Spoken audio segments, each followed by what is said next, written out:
We're now at the point where I think the technology is maturing, and I have no doubt every artist, everything that's today a Facebook page or a TikTok profile is going to have its own economy, both fungible and non-fungible tokens.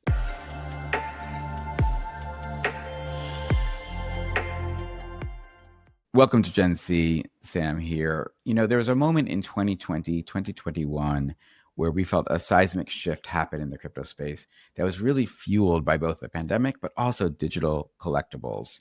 There had been projects like CryptoPunks, CryptoKitties, some other sort of random art projects that had happened prior to 2020, but it was really the sort of introduction of NBA Top Shot that started so many of us off on this really fanatical race to try to collect these digital pictures, digital art, digital collectibles. And I would say crypto has never really been the same since. I think you can, in some respects, look at meme coins and go back to that. You can look at the idea of tokenization and real world assets back to that moment. And so really no one better to talk to than Roham Gharegozlou, who is the creator of Dapper Labs and the Flow blockchain. And he and the team have been grinding out for the last bunch of years in an effort to really figure out, I think, where their journey goes next, because they were such a big part of the kind of big run up in 2021. So we wanted to talk to CEO Roham Gharegozlou of Dapper Labs and the Flow blockchain, the ones who really kicked this off, and really get their sense of what they did, where they're going. And also, I think in a really kind of authentic way, Roham talks about what they got wrong and how they learned from that and what they're building for the future. So when we come back, we will talk about DeFi, stable coins, but we'll also be talking about digital collectibles, agentic AI and how it's influencing digital characters and synthetic beings, but also the trading bots that are going to help you succeed. And also, I think that the key thing that he talks about here is how much they're building products for a truly new generation, which I think is an area we should be focusing more on. So with that, come back after the break and we'll see you soon. Break the cycle of exploitation, break down the barriers to truth, break into the next generation of privacy, break free. Free to scroll without being monetized, free from censorship, freedom without fear. We deserve more when it comes to privacy. Experience the next generation of blockchain that is private and inclusive by design. Break free with Midnight. Visit midnight.network/break-free. Looking for the best way to unlock your crypto's liquidity? Whether you're funding a major purchase like a down payment on a home, investing in new opportunities, or even buying more Bitcoin, Figure makes it straightforward and transparent. Take out a crypto-backed loan in the Figure app today.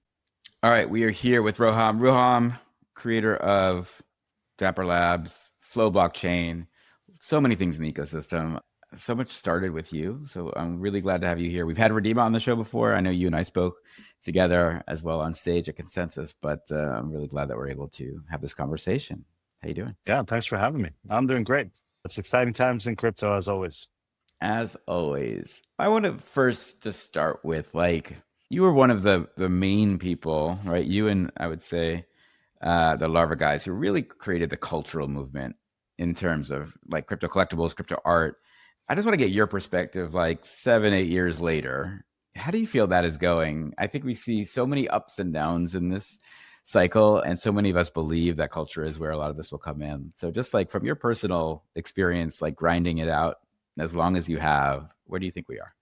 Well, I think the trope in crypto is that we're early, and I think we still are. But right now, you see mainstream adoption happening at a breakneck pace, but in a way that maybe not everybody expected, which is stable coins, financial infrastructure, tokenization of assets, trillions of dollars of assets coming on chain over the next few years. And for developers like me, that basically means they're becoming programmable. So we invented a new asset class with digital collectibles. And of course, digital collectibles and NFTs or digital assets inside games, they are a asset class in a way digital items were never able to be before, right? And this concept of, sports collectibles that are digital or in-game assets that can be worth tens or hundreds of thousands of dollars or millions of dollars in the case of some was absolutely unprecedented before we started. And so we're very proud of kind of introducing a new primitive into the world, but we think the adoption is just scratching the surface. And at the end of the day,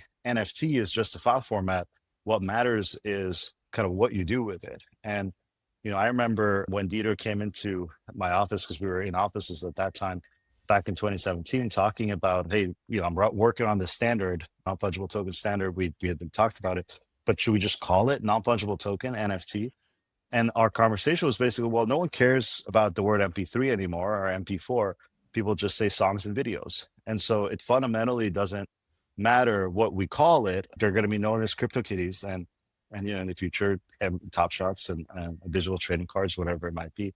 But we never anticipated the sort of journey we'd go in the middle in terms of the word NFT representing so much by itself. And of course, we're now at the point where I think the technology is maturing, and I have no doubt every artist, everything that's today a Facebook page or a TikTok profile is going to have its own economy, both fungible and non-fungible tokens. Independent creators are going to be able to use this technology to have an access to revenue model that they otherwise don't have access to. Otherwise, we're all just, advertising machines. And I don't think I think that was a blip in the history of the internet. And so absolutely, I'm a very long-term believer. If you ignore the volatility along the way, we've come so far and have so far left to go. And I want to get to where you guys are going, and I'm very excited to have that conversation. I do want to also acknowledge, I think when you guys came out, especially thinking about the early Top Shot days, one of the things I think you guys got so right was the idea that you weren't overly focusing on the blockchain itself. You were really just focusing on the collectibles. And having now spent the last few years talking to everyone from like Visa and MasterCard to like JP Morgan and the TradFi folks, none of them want to talk about blockchain other than does it help move the future of money forward, which to me is very reminiscent of you guys just saying we want digital culture to have value, right? Like, so I think that there's something I think really aspirational when I think back of those early days where you guys were very, I think, defined not needing to overly focus on the technical. Was that something that was like by design that you sort of just didn't want to get in the weeds of nerd culture? No, I mean, look, we're nerds through and through. My last company, the company that we created CryptoKitties out of, our specialty was emerging technology. And we built our own products, but we also work with bigger companies and help them understand what can AI do for the business, what can crypto do for the business, AR, VR. Those were our three sort of focus areas. So we were very geeky about it. We built on Bitcoin back in 2014. We were the first developers to try out the last generation of AR, VR stuff, from Google Glass to Magic Leap on all of these things. And that's sort of what turned us on to the idea of digital ownership being so important, and there being the need for a public ledger tracking where each thing lives rather than it sitting inside the servers of this big company versus that big company. So we were always geeky about it. But the reality is the only way to build great consumer products is to start from the customer and then work your way back to the technology. And so we think of ourselves not as a crypto company, we think of ourselves as a company at the intersection of culture and technology. And today, that means just as much Gen AI as it does crypto. The thing with crypto is that everyone misunderstands that. Everyone thinks of it as just minting tokens, selling tokens, but it's just a layer of programmability, and it's like open programmability, but it can do so much more on top of it as well. And that's sort of the new generation of our products, is how do we take the fact that trillions of dollars of assets are becoming programmable, hundreds of millions of wallets are coming on chain in the form of stablecoins to start, and then build software that brings those together, uses our consumer chops, and sort of brings everybody into a whole new financial future that's more empowering, more open, more transparent, and no intermediaries. I think people don't understand the scale that Dapper and Flow has built on, right? I think you have partnerships with the NBA, NFL, Disney, Live Nation. Over 15 million, I believe, consumers have touched your products. I think it's still about a million monthly on the platforms. Tell us about kind of that foundation layer of what you were building, why you went after the big brands early, and then where you want to go with it. Because I think you're at a moment of inflection now. Yeah, absolutely. I mean, we're very proud of all the partners we've worked with, from NBA, NFL, Disney to Ticketmaster, Live Nation, Mattel. And not all users are equal, but the 15 million number are users that came from those big brand partnerships. In total, there's about 40 million accounts on Flow. And like you said, a sustained million plus actives throughout the year. But Flow's also been one of the fastest growing chains in terms of developer growth this year. First or second every month of the last 12 months. And TVL has 5x. We went from nothing to now we're, I think, number 39 in the TVL rankings. And it's all been quietly building behind the scenes the infrastructure for the next wave.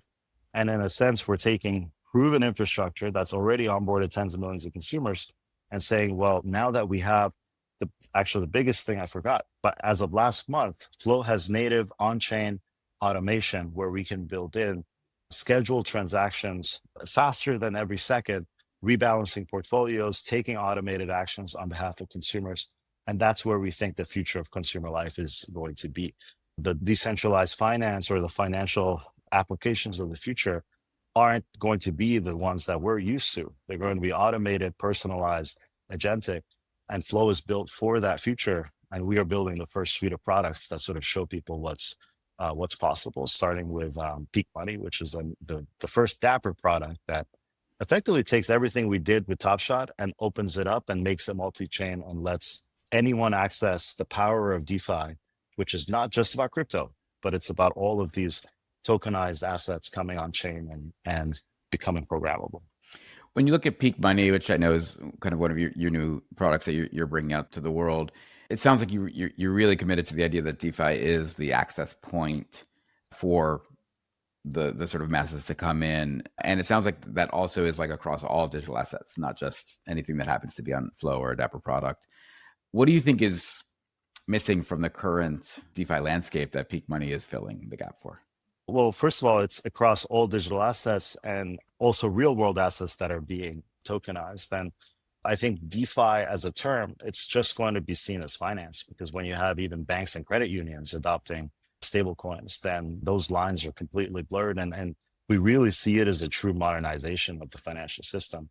I mean, like I said, as part of it is the infrastructure that already worked for Top Shot and onboarded millions of consumers, processed billions of dollars in transactions. On the other hand, it's a totally new approach to what a financial application should look like eventually. It'll be the cheapest way that consumers can come and buy crypto. So whether it's Bitcoin, Ethereum, Flow, et cetera, and the highest yield possible from a sort of on-chain, fully transparent, non-custodial and automated perspective because of the underlying infrastructure. So the thing we haven't talked about is the first enshrined protocol on Flow, which is developed by Dieter and the team at the Flow Foundation, but sits as a open protocol that anybody can build on top.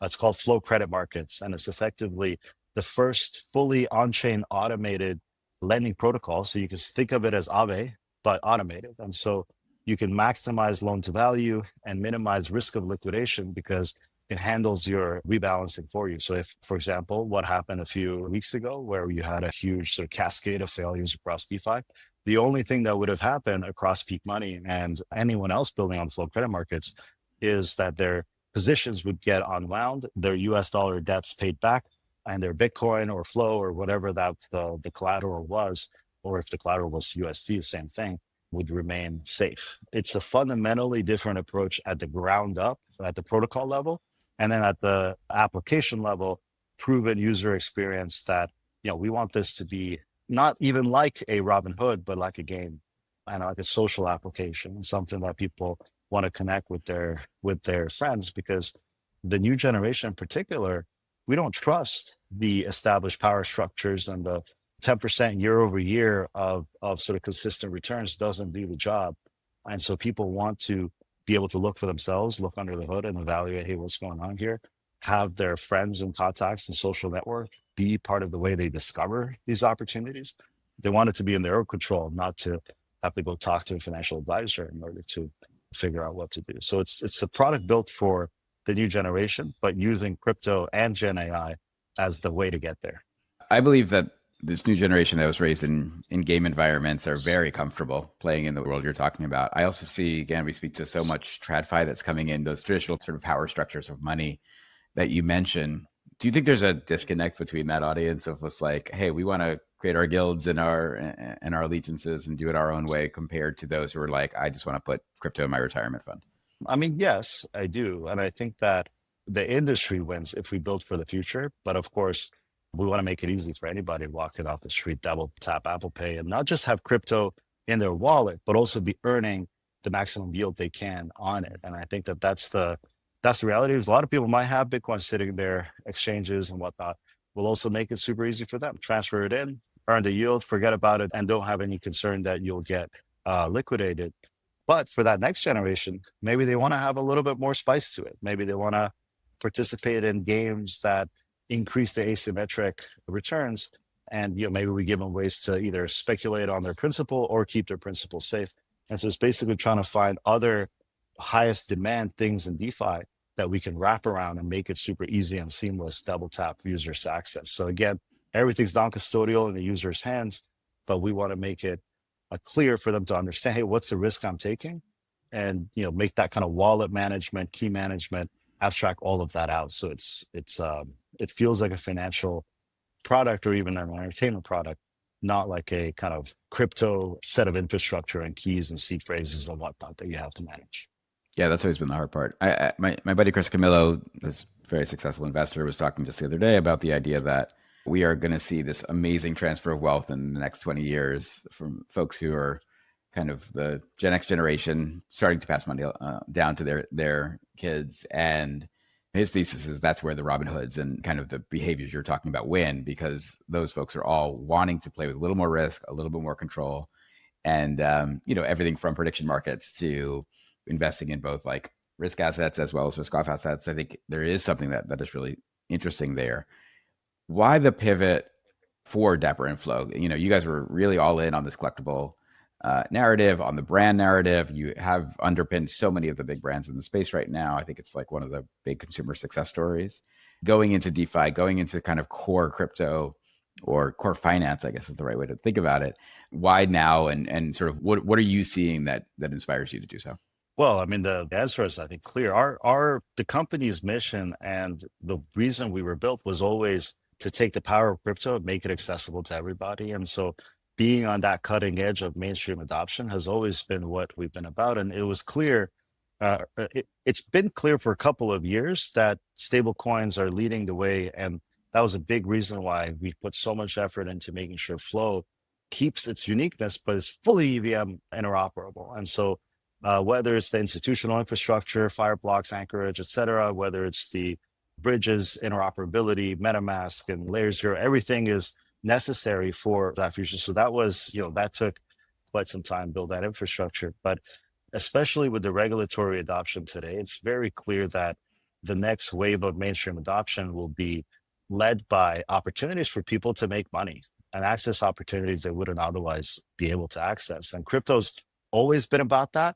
But now we have the opportunity to take, like you said, everything from sports betting to prediction markets to stocks and bonds and really consumer life, and make it programmable and build applications and personalized strategies. It's not about people going in there and hunting through a million different complex things. It's about the same thing that would take a hedge fund some time to set up with longs, shorts, et cetera, can just be a strategy token that you purchase from an influencer or a strategy operator.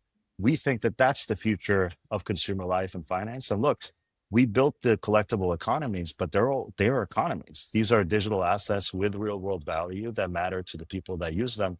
We have 60,000 actives on NBA Top Shot. We have another 40,000 on NFL All Day, another 50,000 on Disney Pinnacle. And these people are spending real money from the hundreds of dollars to hundreds of thousands of dollars, and in some cases millions of dollars, and consider these assets an investment and part of their portfolio. We are building an infrastructure for that. And now that it's become easier to do so with sort of the fiat rails globally, as well as, of course, the adoption in the United States, it's very much an extension of our mission. And so we're very, very excited about it. The reality is that the crypto native DeFi of the past was built for us crypto people. The consumer finance of the future is built for everybody. And it won't be seen as DeFi, it'll just be seen as finance. And taking the plumbing that's possible with crypto, the automation, the transparency, the smart contracts, the automatic execution, and putting a user experience on top of it that's familiar and simple and straightforward. But then that removes every intermediary between an average individual and the financial opportunities that are going to change their lives. Today, finance is it's exclusionary, and crypto makes it inclusive.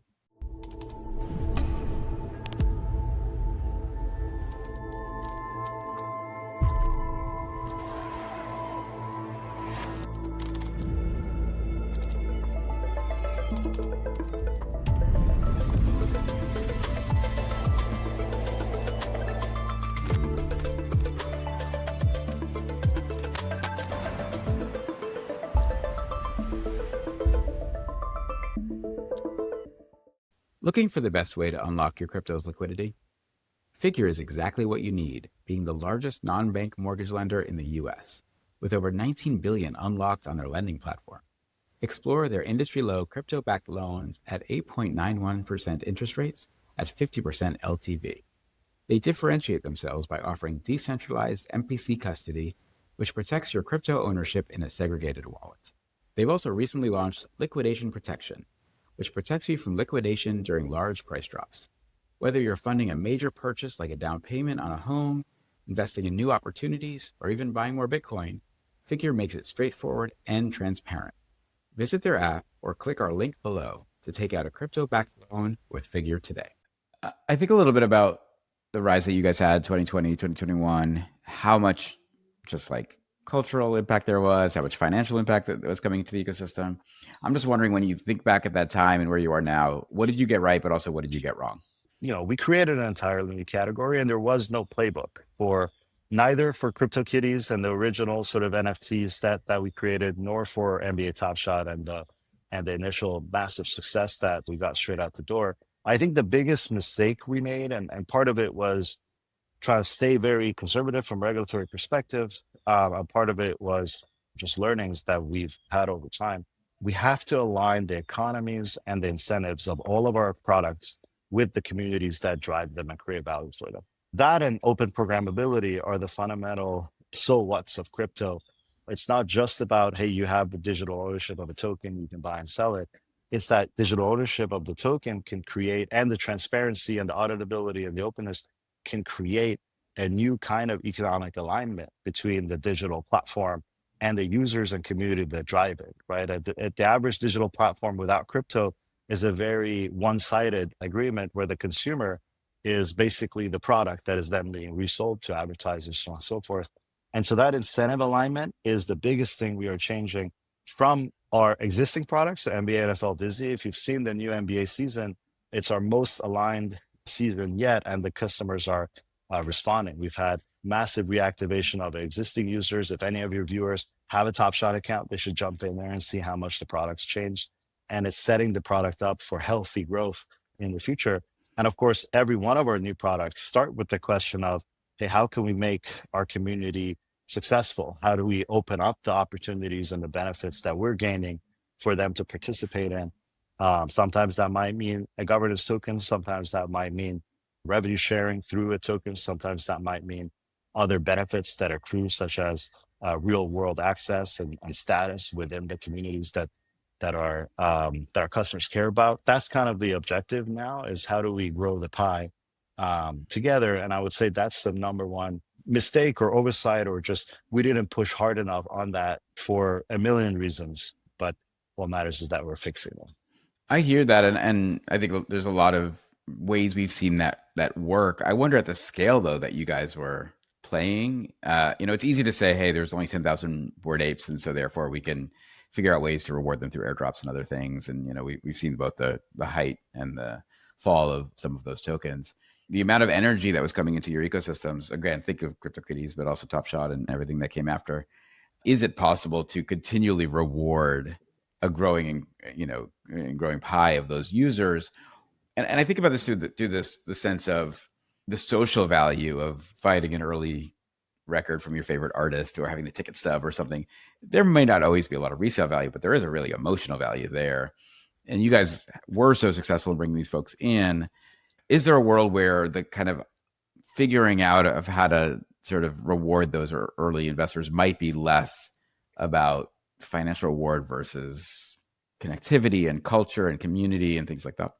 Yeah, no, 100%. I mean, look, I think it's across the board. The financial side, a lot of it is just appropriate disciplined supply management. In the early days of Top Shot, we very quickly minted tens of millions of NFTs. So it's not just the 10,000 of a Bored Ape, but literally, I think 30, 40 million by season, the third season. So the different scale of economy to have to sort of manage.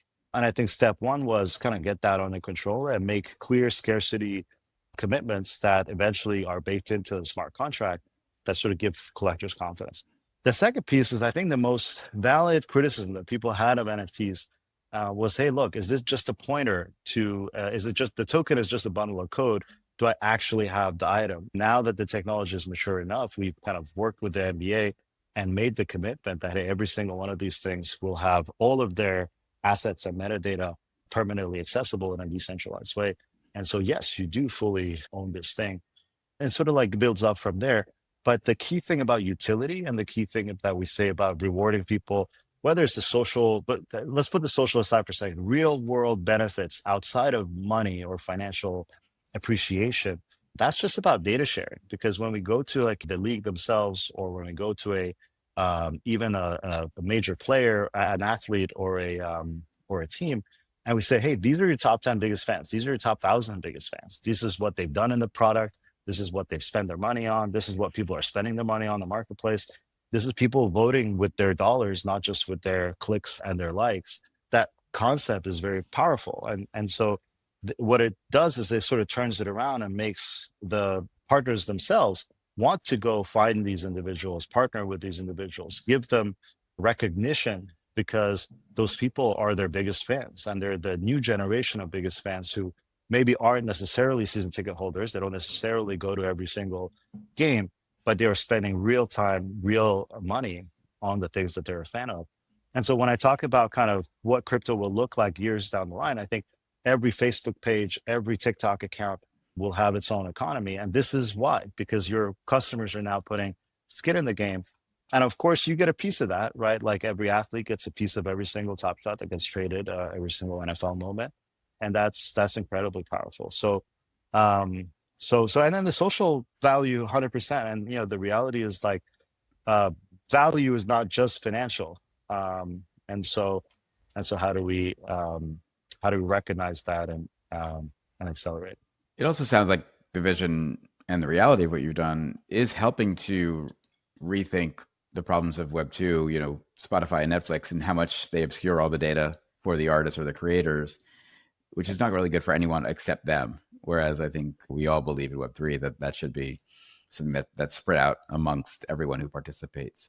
You've mentioned stablecoins a bunch in the conversation already. I think you, if I'm not mistaken, you guys are moving the treasury on chain for Dapper and are really committed to how stablecoins are going to play within that. Can you explain that a little bit? There's more than $200 billion, I think, of stablecoins in existence now. And they're by far the most efficient way for us to store our dollars. And the reality is that Flow is today one of the most mature environments for keeping stablecoins safe. We have PayPal dollar, USDC. And so it's the right time to sort of use it as the infrastructure that it is meant to be. And when it comes to sort of what you can do with it, if the dollar is on chain, it can access much different yield opportunities than a dollar that's sitting in a bank account, where all we could do with it is, just earn this low typical interest rate or kind of buy US treasuries or whatnot. So that's kind of the first step. Obviously, we're also talking about our Flow treasury, where Dapper still holds its entire ecosystem allocation, all Flow tokens, and using it to participate in DeFi, as well as staking it to support the network. It's going to dramatically boost TVL and make more liquidity available across the ecosystem. The most exciting thing about stablecoins, though, is that hundreds of millions of wallets are going to be coming on chain because of stablecoin adoption. And I think over the next 12, 24 months, every consumer product, every brand that has user eyeballs is going to ask themselves, well, should I have a wallet built into my product that gives my users ability to hold their balances, to stake their balances, to earn yield, and basically use my product as a gateway into all of the open worlds that exist in crypto. And that concept kind of shows the power of open programmability, where you might want to manage your finance through your ChatGPT or through your X account or through a Discord bot more easily than logging into Bank of America app or whatever it might be. I even wonder if you guys are getting working with such large brands that are dealing with billions of dollars back and forth. Do you think that this is a gateway for them to also think about really controlling their own economies and maybe disrupting the fees they're paying to credit card issuers and things like that? Is this also like a financially beneficial thing for the brands to be investigating? Yeah, 100%. I mean, not just, you could think of it as internal operations. You could think of it as the entire fan journey. You can think of it as new products and services that can be offered to their fans. the monetization that these folks have in the real world, there's opportunities to reduce costs and increase efficiency there. And then there's possibility of saying, well, hey, your users, when they're inside Disneyland or inside an NBA arena, are spending X amount of dollars because that's the passion they have for the ecosystem. But when they're away and they're sort of back home, they're just spending $8 a month, $12 a month on a Disney Plus subscription. That doesn't fully reflect their fandom. How can we build products for them that bring them in deeply in a digital sense? And also that means, better monetization. That means deeper engagement. That means more connectivity, so on and so forth. So there's that aspect. And then we look at crypto as just open infrastructure. And as it gets more and more adopted by institutions that you would think are conservative, right? Like BlackRock and Fidelity and whatever it might be, then even our partners are sort of taking a look at that and saying, well, hey, what can this do for the rest of our business? So I absolutely agree there. And it's where we want to be. I love that. Last topic I want to talk to you about, Roham, you guys are, again, just early on understanding kind of these synthetic humans or synthetic beings, if you will, thinking about your acquisition of little Michaela back in the day, and just being, I think, forward in understanding how AI and these characters can really play a role in our lives. Now that we are in a world where we are looking at the ChatGPTs and AI and sort of the agentic future that's coming, what do you think the role is going to be for them? And similarly, when I think about the products you guys have, right, any of the products that someone collects could have a personality down the road. Like how are you thinking about that? Not just in the trading and rebalancing of portfolio, that makes sense, but really about the sort of humanization of synthetic beings. Yeah, 100%. I mean, the reality is that this new generation, in some senses, has deeper relationship with synthetic beings, whether it's a ChatGPT account or a character AI or someone like Michaela, than they do in sort of a wide sense. And I think that the trust that some folks have in the TikTok algorithm supersedes the trust that they have in their government institutions. And I think that means something. It means that humans trust AI if they have a role in sort of interacting with it and molding it and making it feel like something that understands them. And so I think that's your sort of answer in terms of AI characters and how they need to evolve. They need to make sense to their communities in a really deeply personal sense. And I think that's what Michaela does for her fans. So Michaela has millions of followers across TikTok, Instagram, and the like. And she gets an engagement rate that's well above industry norms, and people treat her as part of their lives. And we feel that that's a privilege. And the next waves of AI influencers that we might come out with, they don't need to have millions of followers in order for us to consider them successful. We'd rather that they have 10,000, 50,000, 100,000 ultra passionate followers that really feel like those characters are part of their lives and understand them deeply because they were built specifically for them.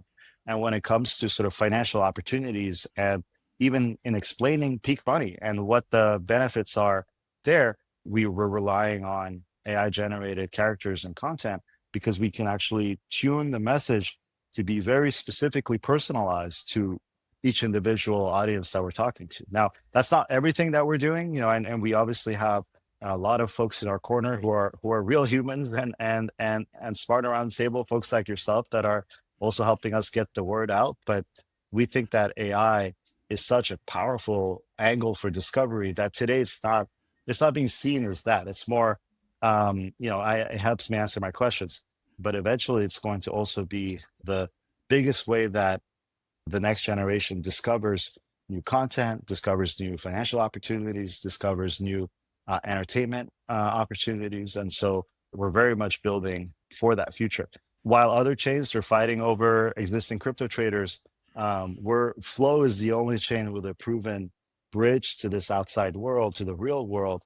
And the partnerships with folks we have, with folks like Disney, folks like PayPal, that's just the start. I think the understanding we have of consumer behaviors and where the technology can let us take things, that's the real moat. And I'm super jazzed for the world to see the products we've been working on.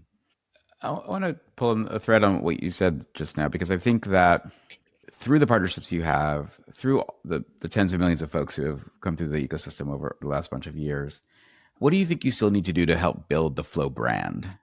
I think people still talk about Ethereum and Bitcoin and Ripple and all these other coins or blockchains a lot more than they're talking about Dapper and Flow. And yet I think y'all have been grinding real hard for the last bunch of years to show that you play the consumer game better than most. But how do we raise that profile so that people say this is the trusted, in essence, development environment that I should be building the future on? That's the question of the day, and we have two answers to it. Number one is the narrative and the really owning this pivot. We've proven we can achieve consumer scale with partners like the NBA and Disney, but we want to admit clearly that our flaw, the mistake we made, the economic flaw, was letting all of that value sit in silos. And we want to make it clear that era is over, and Dapper and Flow are unified on that single mission, which is ensuring every single user we onboard accesses value that accrues directly back to them. And that economic alignment, we think, will compound over time. So that's the first step, is kind of both admitting the past as well as showing how the future is different. And starting with products like NBA Top Shot, but also the new wave of products. The next thing is, I think this new wave of products are just like we've done in past cycles. The problem with crypto is it's the price is so narrative dependent that you get to a point where consumers have heard about stable coins and tokenization and BlackRock and JP Morgan for many months now, but there's nothing that they can touch and feel that makes them see, wow, crypto's grown up. This is the next level of crypto. That was NBA Top Shot did that in its cycle, and CryptoKitties did that in its cycle. Both were examples, the first examples of consumer products that people could touch and feel that showed how far crypto has come. And Peak Money is going to do the same thing, which is let consumers touch and feel the things they've been hearing about. They've been hearing about the benefits of tokenization. They've been hearing about the yield they can access through stable coins. They might have crypto in their Coinbase and they see, hey, 2% here, 4% here, but none of it's life-changing. And we are, for the first time, bringing the sort of power that we had with consumer products on the NBA Top Shot, et cetera, and making it applicable to DeFi and saying, hey, look, let's make let's make your finances as fun and easy to use as a digital collecting product. And that's what's going to be that seismic shift. So I don't want to take too much credit, but like you said, we're hard workers, and that's the swing we're trying to take here. The reality is everything we're doing is only possible because of everyone that's come before us and everyone that's built along the way, whether it's layer zero, whether it's the financial plumbing, the user experience layers, and of course, all of the DeFi infrastructure that's been built over the last 10 years. This could not be possible at any other time in crypto history. I love that. Well, Roham, thank you for spending the time with us. We're super excited to see how it goes. Obviously, a lot of credit to you and the team for what they've built so far. And we're certainly in the corner of cheering you guys on from the sidelines. So thanks for spending time with us today. I appreciate it. Good to see you. Take care.